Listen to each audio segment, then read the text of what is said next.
Alors aujourd'hui, on voulait faire un point après la clôture ou la presque clôture de l'exercice 2025, qui nous a un peu rassurés financièrement.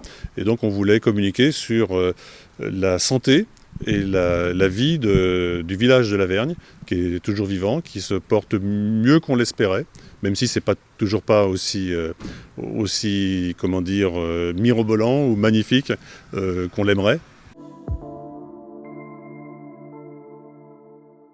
Ce qu'on appelle le village de La Vergne, qu'on anime nous depuis une dizaine d'années, mais qui était auparavant un lieu d'insertion, un lieu d'atelier avec depuis 1986, ce lieu vit une expérience originale, tournée vers le public et gérée d'une manière dans le cadre de l'économie sociale et solidaire. Et nous, depuis 10 ans, on gère ceci comme un tiers-lieu, c'est-à-dire un lieu où se croisent des activités agricoles, en l'occurrence de maraîchage bio ou d'élevage, de poules par exemple, il y a eu des activités tertiaires, de location de bureaux. Il y a eu des activités artisanales, des activités culturelles, commerciales avec le magasin.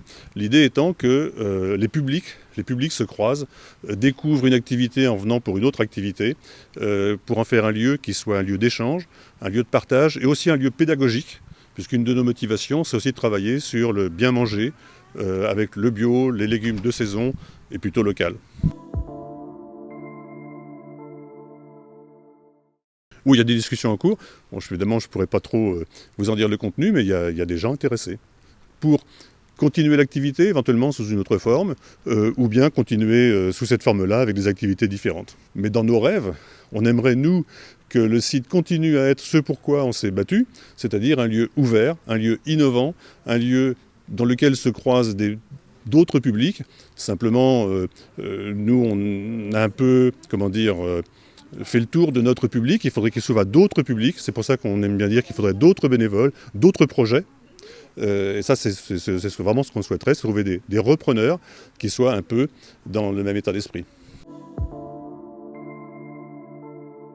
Donc le lieu, nous, on le gère en tant que SIC depuis 2016. Ça veut dire que l'année 4, on s'est pris le Covid en pleine figure. Ça ne nous a pas aidé, surtout parce que ça n'a pas aidé des locataires d'ici. Donc là, on a perdu un peu d'argent.